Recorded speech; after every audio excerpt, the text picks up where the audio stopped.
When you think about the opioid epidemic, your first thought probably isn't how does this affect dogs, but a Treasure Valley veterinarian is playing a major role in protecting police canines from the dangers of sniffing out deadly opioids.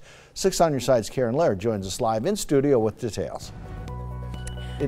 Well, Don, opioids impact animals differently than humans, and for dogs in the line of duty, that poses the risk of putting their canine handlers in danger.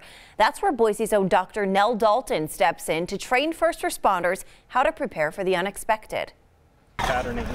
The risk is that they could become exposed and therefore affected, which is respiratory depression and death. Canine officers are a valuable tool to agencies across the Gem State, helping law enforcement catch criminals, detect explosives, and track down drugs. It's like taking your own personal dog to work with you, except you actually have a job for them. So, Dr. Nell Dalton cares for the Treasure Valley's working canines and trains their handlers how to prepare for the unexpected. We do not want to do mouth to snout resuscitation. Dr. Dalton gives presentations to local law enforcement, teaching them what signs of exposure to look out for and how to prevent cross-contamination that could put first responders in danger.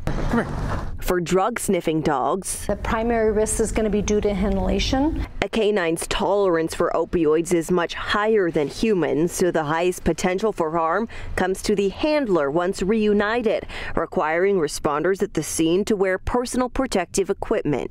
So our training is primarily how to handle the animal if they've been exposed, or to be proactive instead of reactive. The biggest risk of exposure comes through the nose, because that is their job and that is what they use as their tool. But drug exposure can also be problematic on a canine's coat or paws. So we want to try to prevent the canine from entering a situation, but that's often not feasible because that's their job. That's what they do. Luckily, just like for humans exposed to high quantities of opioids, canines can be treated with naloxone, already carried by Treasure Valley paramedics and police.